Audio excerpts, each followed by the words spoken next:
Апам менің келгеніме балаша қуанды. Жетілік май шамның жарығымен кешкі тағамды Ләйла екеуі алдарына алғаны осы екен. Шүйіркелесіп отырғандарында үн-түнсіз кіріп келдім. Үйдің іргесіне тоқтаған машина гүріліне дейін естімей қалғандарына қарай шошынып едім. Жайдары, бейқам қалыптарын көргенде уф деп демімді бір-ақ алдым. Осы екеуінен ерек, бөлек қандай қуаныш бар мен үшін. Қаладағыдай емес, ауыл үйдің есігінде ілгешектейтін. Болмайды. Қай уақытта кеп есік қақпа, уа, бұл кім? Мардымсымай кірсең шай. Қамалып отырған дәнеңеміз жоқ деп білместігіңді кешірмей, оныңа реніш танытар еді. Терсіңіп, шаң басқан көйлек көншегімді ауыз бөлмеге тастап кіргенім осы. Мә! Ақ тәтемді қара. Келдіді деді, Ләйла екі бетінің ұшы оймақтай шұңқыршақтана, еш риясыз қуана, орнынан атып тұрып. Жаюлы дастарханды аттамай шетін айырып тастады да, жүгіріп кеп құшақтай алды. Бір айға жуық үй көрмей сағынғандікі ме, жоқ әлде Ләйләшжанның аға демей ақ тәте дегенін тұңғыш естігеннен бе, жаным елжірей, қатты толқып кеткенімді сезбей қалдым. Қолқама тығылған ашы жасты білдірмей жұтып жібердім. Ақ тәте дейді. Тетелес ағасын елде қыздар тәте дейтін. Оны үлкендігін сыйлағаннан ғана емес, ерекше туысқандық сезімнің бір әсері айтқызатындай, жүрегіңе мақпалдай жұмсақ, жылылық әкеледі.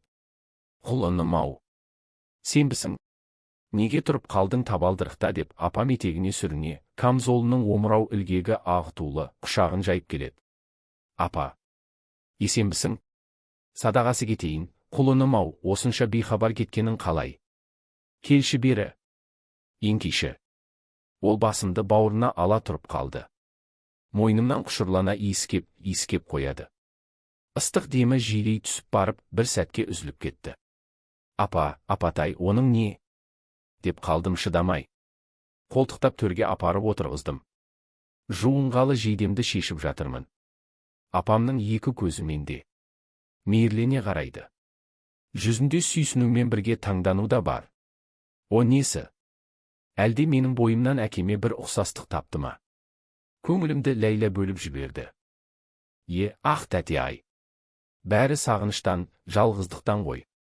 Бір ай тұрғай күнаралатып фермадан қайтқан мағанда қатты қуанады. Көкемнің жоқтығы да ол мұны тарыға айтты. Апамды ферма басына не совхоз орталығына көшейікте деп, менен кейін оның да үгіттеп көндіре алмағанын білем ғой. Көкемді жоқтамаса келіспей ме? Әрине, сонан. Өйткені осы жердің әр ойы қыра ең арғы төркіні өзен үстінде, әрлі-берлі өткен кеме, не баржа тартқан матыр екеш ода әкемді ойына салады. Қайран апам. Бәрінде ұмыт. Дүниеде қимас ештеңе жоқ. Өзің ғана барсың деуіміз қандай надандық еді. Біреуді жазғырарда біз әркез ол боп ойламай, өлшеусіз өз кеудемізге сап шатасатынымызды біле береміз бе? Апама көшпейсің деуіміз Ләйләштай. Қате дедім баяу. Ләйла бірден жауап қата қойған жоқ. Сәлден соң ғана. Мүмкін тәте деп келіскендік білдірді. Менің көңілімді қимағандықтан ба әлде ода осы ойда тұрды ма, кім білсін. Өз жұмысын қалай? Қалай дейін, тәте? Мен ойлағандай жеңіл болмады. Маған қараған сиырлар сүтсіз десем бәрібір нанбайсыз. Тегі нашар сауыншы шығармын. Ештеңе етпейді. Әлі-ақ үйреніп кетесің. Оған уайым жеме. Бектасовтар қара жаяу қалмайтын деп Ләйләнің көңілін көгергенсідім. Апам төрде жатқан ұршығын жинап орнынан тұрды. Бүкжеңдеп ауызғы бөлмеге бет алып барады. Жинастырған жүн жұрқа, ұршық жібін ұмыт қалдырған екен. Қайта оралып сонысын әкетті. Әй, осы ұмытшақтығым-ай. Қанаттарым-ай, менен не сұрайсыңдар? Қартайдым ғой дегенде екеумізге мейірлені көз тастап шығып кеткенді. Сізді соңғы күндері түсінде жиі көретін сияқты. Әр түрлі жорып, бірде қуанса, енді бірде қорқады. Әңгімесі сіз. Сөйтіп отырғанда кіріп келдіңіз. Апам тұрғай менің өзімде қуанғаннан жылап жібере жаздағаным жоқ па? Ләйла сыбырлай қалды. Даладағы астың жабдығын жасап, апам үйге қайта кірген еді. Ләйлаға көзі түсіп кеткен. Шылапшынмен құманды ұстап әлі тұрмысың? Әлгі бет орамал қайда? Бәрін неге дайындап қоймайсың? Бір нәрсені тындырып істейін демейсің ау. Төрге көрпе салмаймысың? Әй, ботамай қашан адам болар екенсің деп асықтыра, тығырықтай түсінай кеп. Мен де қалай тез жуынып, киінгенімді сезбей қалдым. Салқын су бойымды сергітсе, апам мен қарындасымның жайдары жүздері, қуанышты көздері көңіл кірін жуып кетті. Адам баласы 5-6 жыл өспей жүріп, бір күнде 10 жас есейгендей де болады екені деген ойға қалдым. Үй иесі ғой ол деп елдің өзіме іш тарта неге жылы қарайтынын да енді ғана түсінгендеймін. Менің де қас-қабағыма қарап қуанышым мен күйінішіме ортақтасар жандардың барын сезінсем де, олардың жайын ойлауға қорқып, жүдетіп алмас па екем. Қайткенде көкемді жоқтатпаймын дей бердім. Балалық ауылының да ұзап бара жатқанын қимастықпен ойлап, сол бір бейхам, ерке өмірді аңсай, өзегімді сағыныш отымен өртетіп отырмын. Ақ тәте! Басымды көтеріп алдым. Дастархан жайылып, аста келіпті. Жақында ғана мал сойған сияқты, табақта білем құйрық май, бағлан еті жатыр. Ақ тәте! Ләйләштай шытырлақ ақ қағазға оралған бір нәрсені жүзі бал-бұл жана ұсынып тұр. Қарным ашып келгеннен шығар, көзім асқа түсіп, аңдамай қалғанымнан қысылдым. Бұ не, Ләйләштай? Тырнақ алды табысына саған алғаны ғой, Дидашан деді, апам сүйсіне, екеумізге кезек қарап. Жібек көйлек. Көйлегің күйрек, жаның берік болсын, құлыным. Маған міне. Камзолдық мата алыпты, айналайын тентек қызым менің. Ләйладан мұны күтпеген едім. Қапелімде аузыма ештеңе түспей, орнымнан тұрдым. Жаным елжіреп барады. Маңдайынан сүйіп. Рахмет, Ләйләштай дедім. Өзімнің аға болып, мектеп бітіргеніне арнайы қол сағат не жібек көйлек алғаныма ұялдым. Онымды сездірмей, апамды қызының алғашқы табысымен құттықтап жатырмын. Тыныш. Тынышталыңдаршы. Далаға құлағын түре апам тыңдай қалды. Бізде жым болдық. Жетілік шамның пілтесінің шытыр-шытыр жанғаны ғана естіліп тұр, міне естимісіңдер. Алыстан ботаның боздағандай бір үн талып жетті. Иә. Әлгі үн тағы да жоғалды. Әне. Апам ұзақ сапардан қайтып келе жатқан көкемді күтіп отырғандай.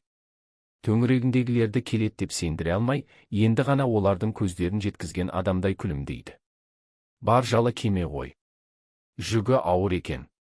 Тақылдамай дүк-дүк етеді. Қазір үйдің тұсына келгенде дауыс береді. Онысы. Естимісіңдер? Әне. Әкелерінді ұмытпай сәлемдескені ғой. Сірә Мұхтар шығар. Оны көруге болады. Ләйләліп еткізе шамды сөндіріп тастады. Тек. Бұның не, ботамау. Жүгіріп барып терезенің жапқышын серпе ашып жібергенде ғана Ләйләнің ісін түсіндік. Жаңа үйіміздің биіктеу жерде тұрғанын ұмытқан екен бізде. Айлы түндері көз жетер төңіректегі қара-құра, бұта, жыңғыл, жағадағы қайыққа дейін көрінеді екен ғой. Қою қара сиядай жылжи аққан өзен үстінде шамы самаладай жарқырап Мұхтар әуезов кемесі өтіп бара жатыр. 3 мәрте соза боздап, үйдің тұсынан өте берді. Апамның кемені даусынағай танитынына таң қалдым. Әрине өзен кемелері санаулы. Әйтсе де үніне қарай ажырату қиын ғой. Көкем барда büyütпеуші еді. Көңілде бөлмейтін. Бұнысы несі?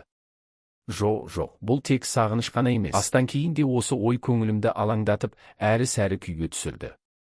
Қажырын, қайратын қайтарар сағыныш арты жаман. Байқамаса аңдаусыз адамның аяғына от басып алғанымен бірдей. Көшейік деп елпілдеп, алып ұша беруіміз қалай болар екен? Күн өткен сайын Ләйла екеуміздің тілегімізге илігетіндігін сездіріп келе жатқан жоқ па? Көне қалды, ал сонсын? Біз қуаныппыз. Неге? Оның кішкене ғана бақытынан айырғанымызға ма? Ақселеу шашты апам алдына басымды сап, әркезгі әдетімше маужырап жатырмын. Ол ыңылдай, шашымды сипап отыр. Сонау сәби шағымда үстіме жамылған құрау көрпемді қымтай жауып, жастығымды түзей жүріп тербеткен әні. Мұңды да аяулы бесік әні, махаббат жыры.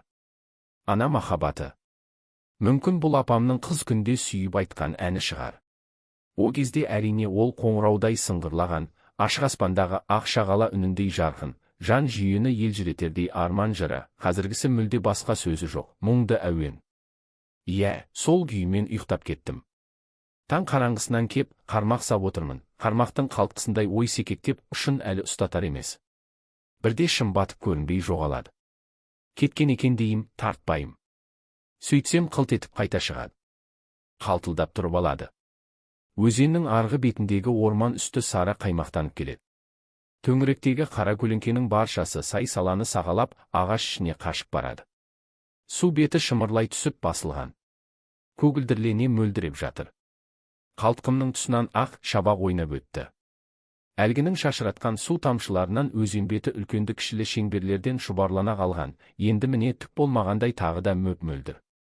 Жағаны сүйген болмашы толқын сәбидің ұйқысырай тамсанғаны сияқты, шөп-шөп етеді. Әлде бір тұстан, ауыл итінің әупілдей үргені, сиырдың мөңірегені, қораздың шақырғаны естілсе, ту сыртымнан темір шелектің сылдыры келеді құлағыма. Мал сауғалы далаға шыққан Ләйлә шығар. Апам болса, уа, Дидар, қайдасың?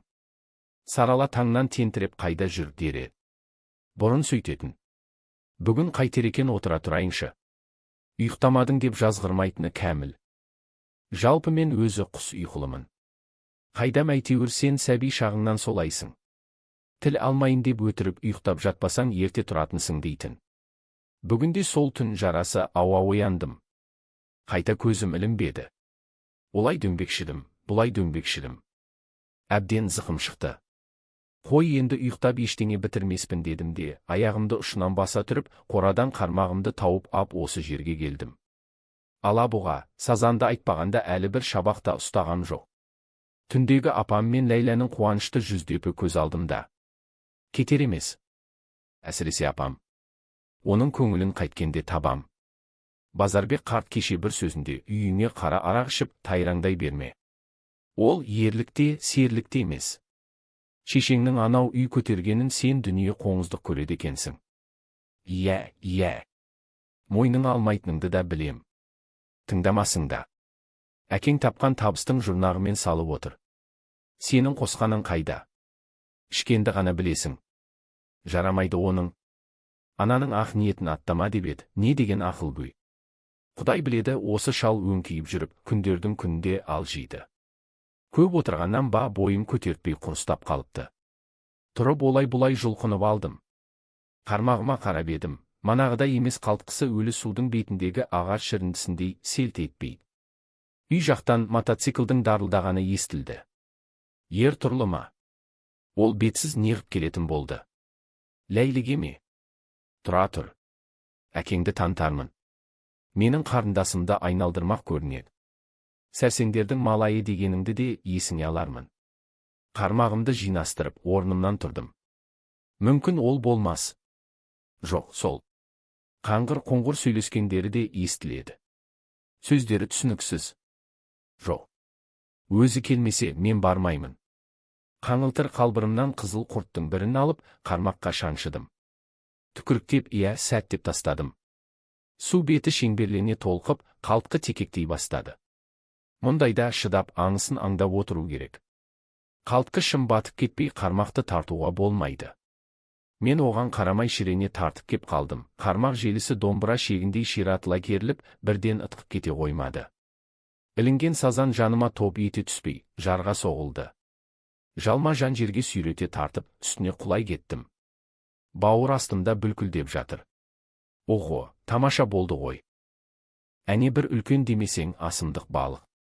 Тағы да мотоциклдің гүрілі естілді. Кетсең бар, керек едің маған. Кәне соның кеткеніне қарай бір тастайыншы. Ілгерін екен деп өзі-өзіне сөйлене жүріп, қармағымды тағы тастадым. Көйлегіңіз қандай қонымды еді, апа? Жай сәтеннің өзі сізге құйып қойғандай деген Ләйләнің ерке үні көңілімді бөліп жіберді. Апасы кім? Көйлегіңіз қонымдысы несі? Әйтсе де орнымнан тұра қоюға ерініп, қармақтың қалтқысынан көз алмай отырмын. Бос темір шелектің шылдыры естіледі. Әжардан төмен түсіп келеді екен ғой. Жай сәтеннің өзі сізге құйып қойғандай дейді. Апам сәтен киюші ме еді? О, не дегені? Дәрігер апайдан да сұлусыз сіз. Асыра мақтап жібердің ғой, сіңлім. Шолпандай қайдан болайын? Сіз оқысаңыз одан да мықты болар едіңіз. Көрдің бе, бұл күнде сұлулық тек оқуда ғана. Мамандығың жоқ екен. Жоқ, сіз мені түсінбедіңіз, апа. Мен Мен мамандықтан гөрі сұлулықты қалар едім дегенім ғой. Оқу еңбекпен келеді. Еңбектенсең, талап қылсаң болғаны сіздей. Маған ұқсамай-ақ қой, жаным. Сен онсыз да көріктісің. Мақтап көңілімді көтергеніңе рахмет. Әйел даусы бір сәтке таныс сияқтанып кетті. Әлгіндегі бір бой күйіздіктен табан астында серпіле, елеңдей басымды көтеріп алдым. Бірден көріне қоймай, қызыл жыңғылдың арасынан бой тасалана сығалап едім. Ләйлә шелегін жерге қойып, иінағашқа сүйеніп тұр. Шашын желкесіне тостағандай ғып түйген, екі иығы сәл түсіңкі, жұп-жұмыр, қыпша бел келіншек, етегін сәл көтере су кешіп барады. Бір қолында шелек. Оқтаудай тоқ балтыры, өкшесі ағараңдап көрініп қалады. Тік ұстаған кербез басын иіп, шелектің ішін шайып жатыр. Әр қимыл қозғалысында жақындық, көзіме жылы ұшырай түседі. Қой әрі. Мүмкін емес. Сол ма? Иә, Дариға. Қайдан жүр? Міне, қызық. Өзімнің неменеге ыржалақтап қуанатынымды білмеймін. Шалқақтай рахаттана күлер ме ем деймін. Онда не болды? Өй, ақымақ неме. Үстіңе қарасайша өлі. Иығы жыртық қара жейде. Жамау жасқауы мол жасыл шалбарым әбден сүрімді алып ақ тұр екенде. Балыққа барарда көнетоз киіп шығатын әдетіміз емес пе? Кәдімгі бір ау тартатындай-ақ. Олар мен жаққа ғайтын емес. Қарағанмен де көре қоюлары екі талай. Өйткені отырған жерім үйден. Бұрыстау қызыл жыңғылды өзеннің бір қалтарысы. Көкем мұны қолтық дейтін. Қолтық болса болар, қандай желкемді күндері де бұл иірімді жерім өлдіреп, сенімен бір қызық сыр шертісіп сыбырласқандай сылдыр-сылдыр етіп жатады. Өзі бұлай қыраттауда жер емес. Ояң сияқты. Әлде бір сайдың өзен тіліп өткен бастауы ма деп те қалғандайсың. Әйтсе де көз жетер төңірек түгел шалынады. Соған қарағанда әне бір ояңда емес ау деймін. Әйтеуір бір ғажабы сол, жаныңа жайлы қоңыр салқын, тыныштық, сазан, көксерке, алабұғасы мол қолтық. Дидар ауылда ма еді, Ләйлә? Дариға жай сұрай салғансып, шашын түзеп сырт айналып кетті. Иә, ауылда. Ләйлә әлі инағашқа сүйеніп тұр. Дариғаның баласынатынын сезіп көңілі қоңылтақсып қалған тәрізді. Жауабы сүлесоқтау. Хиг екенін қайдам, дауыстары анық естілмей. Қармақ. Кетті. Қашан? Келді. Қашан келді бригададан дейді кен ғой. Мұнан әрі отыра бергім келмей, қармағымды тез жинастырып, жардан төмен түстім.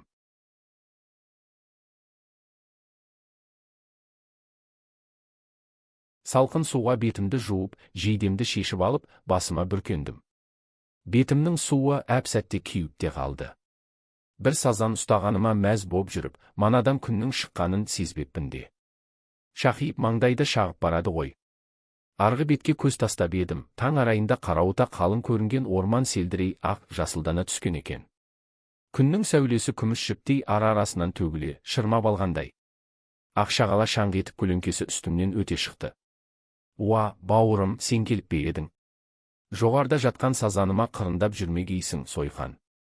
Тік жарға ешкі соқпақпен көтерілмей тура, әлгінде ғана түскен жеріммен тырбық өскен ағаш тамырынан, жыңғыл бұтағынан ұстап өрлей бердім.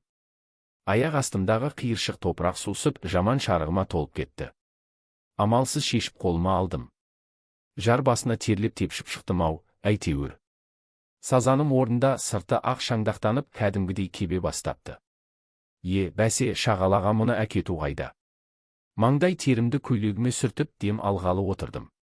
Қызыл жыңғылдың арасынан сығалап едім. Қыздар әлі кетпепті. Сөйлескендері де манағыда емес, ап-анық естіліп тұр. Апа, суға түселікте, көрдіңіз бе, күнде ысып барады. Қой, Ләйләштай, салқын ғой, деді Дариға. Түсейікте не? Сізді жеңіл, әдемі жүзеді дейді ғой қыздар. Көрейін деп едім. Ләйләштай, келесі бір келгенде болсын. Қазір анан күтіп қалды ғой, онан әрі сығалауды қойып, ұстаған сазанымды сағалдырығынан іліп алып, үйге қарай бұқпан тайлап тартып отырдым. Олардан бұрын барып, үстімдегі жаман, балыққа шыққанда ғана киетін киімдерді тастамақпын. Апам қазаннан піскен сүтті құйып алып жатыр екен. Менің келе жатқанымды қолымда сауыры қызғылт, бұлғақтаған сазан барын көріп күлімдей қарсы алды. Бір сәт ойыма апам осы балыққа қуанып тұрма, әлде маған ба дегендей болдым. Соны білгім кепті кетті, қазандық аузына қолымдағыны былқ еткізе тастай салып. Апа, мол бір асымдай жақсы емес пе, едім. Оны қойшы, құлыным. Ұйықтамай тұрып кеткенің не? Садағасы кетейін-ай, жөндеп тіпті тынықпадым да ау. Ыстық сүт ішемісің, құлыным-ай, осының керегі не еді деп қалбалақтай. Сәби күнімнен жақсы көретін сары ағаш тостағаныма сүт құйып әкелгелі үйге қарай бет алды. Апа, маған салқын сүт бер болса. Бар ғой. Неге болмасын, бар. Сен оған дейін киіміңді алмастыра бер. Мақұл, апа. Ол есік аузына бара бергенде ғана таза жейдемнің қайда екенін білмейтінім есіме түсті. Апа, ақ жейдем қайда? Ақ жейде. Көк сандықтың үстінде. Сары алатаңнан ләйләштай үтіктеп жүрген деді. Күннің ыстығында қоңыр салқын, саялы бөлмеден рахат не бар. Таза киініп кеп отырғаным осы еді. Айтқанымдай сары ағаш тостағаныма салқын сүт құйып алып жетті. Менің екі ұрттап бір тамсанып, баптана ішкенімнен апам сүйсіне көз алмайды.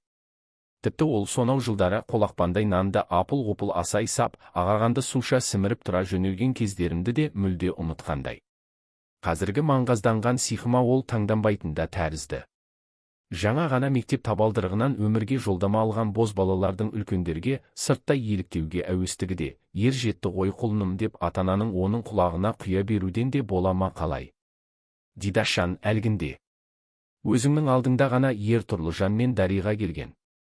Ертұрлы асығыс екен. Отырмай жүріп кетті. Басқа ештеңе айтқан жоқ па? Білмеймін. Ләйләға айтпаса, директор пәлен түген деп жатқан, әйтеуір.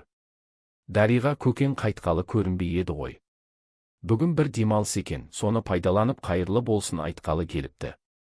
Оны мұны әңгімемен алаңдап, Ертұрлының кеткелі жатқанын аңдамаппын да. Ойбай-ау, отырмаймысың? Дидаржан қазір келеді ғой десем, тағы бірде, апа. Бұл жолы асығыс едім деді. Сөйтті де анау екі аяқты дарылдағана мініп жөнелгені. Дариға қайда? Өзен жағасынан Ләйлә екеуін көріп келіп отырсам да білмегенси қалдым. Ол Ләйләштаймен суға кеткен. Алла белім, осы 8 көзім қан қақсайтын боп алды ау. Апам шымылдық пешке арқа сүйей, бір қолымен бүйірін таянып орнынан тұрды. Ләйләштай оның келгеніне ғазіреті фәли келгендей қуанып жүр. Өзі де көрмеге жұтынып тұрған бала ғой. Бала деймін ау, ода бишара адасқан бір жанда, өз-өзінен сөйленіп ауыз үйге шығып кеткен апам күңкілдей қайта оралды. Күйініп қайтты. Осы ұмытшақтығым-ай. Не істейін деп шығып едім әлгі. Міне өстіп Құдай ұрғанда есалаңданам да қалам. Тағы ішесің бе? Болдым, апа. Оны көңілдендіргім кеп кетті. Апамның қалай тілін табуды білем ғой. Ол өзі аса қиында емес. Келін түсіріп беру жайын қозғасам болғаны жайылып сала береді. Ләйләштайлар неге кешікті екен? Анау балықты ашып, шайға қуырта қоятын деді, апам тостағанды қолымнан алып жатып. Келетін шығар. Қасында жөнін білетін адам бар емес пе? Құлыным-ай, ода сол Ләйләдан қандай үлкен дейсің? Әрі кетсе бірер ит көйлек бұрын тоздырған шығар. Жасы сен қарайлас емес пе? Солай. Бәсе айтам ба. Апасы марқұм Дариғажан біздің қоян жылы туған деп отыратын. Қайта-қайта әңгімелей бересіз. Қалай? Сізге ұнай ма, апа? Келін ғып ала қояйын ба деп қыздардың сыртынан дікілдеп тыншытпаушы едіңіз. Дариға жараса ертең кіргізіп берейін дедім ойынды шынды. Менің көп қалжағымның бірі десе керек, апам тез көне қалды. Несі бар? Бағы жамбаған сор мандай демесең, әйелдің төресі емес пе? Жетімдікті басқа бермесінде тек, қарағым. Шешесі тірі болса 16-сында күйеуге берер ме еді? Аты туғанды қойшы, Құдай несін аясын. Әне, бір жыл отаспай жатып тастады да кетті. Күйеуі ішкілік жолына түскесін өзі шыққан екен дейді ғой ел. Әйел өздігінен кетуші ме еді? Қайдам. Күйеуі Жамбыл жақта үйленген. Сонда тұрады екен дейді ғой. Оны қойшы. Өзі үйленіп кетсе, Дариғаның басы әбден бос десейші дедім. Онысы тіпті жақсы. Дау-дала басы жоқ. Осы сен шын айтып тұрмысың? деп апам бетіме үңіле қарады да, ізінше шошына ыршып түсті. Тантыма. Не деп сандалып тұрсың? Қыз жетпей күнің осыған қалса да аулақ жүр. Жеңіл мінезділігінен артына сөз ерген, күйеуден шыққанды алдырмаймын естимісің, алдырмаймын. Апамның дауысы ашы шықты. Енді сәл болса жылап жіберер дейді. Ауызғы үйден күбір-сыбыр, темір шелектің салдыр ете қалғаны естілді. Әншейінде жай сөйлей қоймайтын апам ерегіскендей күшейіп кетті. Апа! Апа, ақырын. Мен жай тек ойнап айтамын. Ойнасаң да айтушы болма. Жай. Жә, үндеме деп мені сөйлетпей далаға шығып кетті. Ізін шала Ләйла үйге кіріп келді. Көзінде жас бар. Тіктене бір қарады да жүзін тайдырып әкетті. Ол бәрін естіді. Адам емесіңдер ме, аясаңдар нетті деді де, Ләйла кіреберістегі сандықтың үстінен көгілдір косынкасын қолына алды. Есікке қарай жүре түсіп тоқтады. Бір нәрсе айтқысы кеп, оған жүрегі дауаламай тұрғандай. Ауыр күрсініп, тамағын кенегенде болды. Дариға жалғыз кетті. Мүмкін ол осы қазір ай далада жылапта бара жатқан шығар. Мен орнымнан көтеріле бергем, Ләйла шошына қалды. Жоқ, ақ тәте. Сіз бармаңыз артынан. Аясаңызшы, о не қылғаныңыз? Жазығы не? Сәлемдесе апама келгені ғой. Мен қазір қуып жетіп кешірім өтінем. Қайтаруға тырысам. Әрине, ол енді қайтпайды.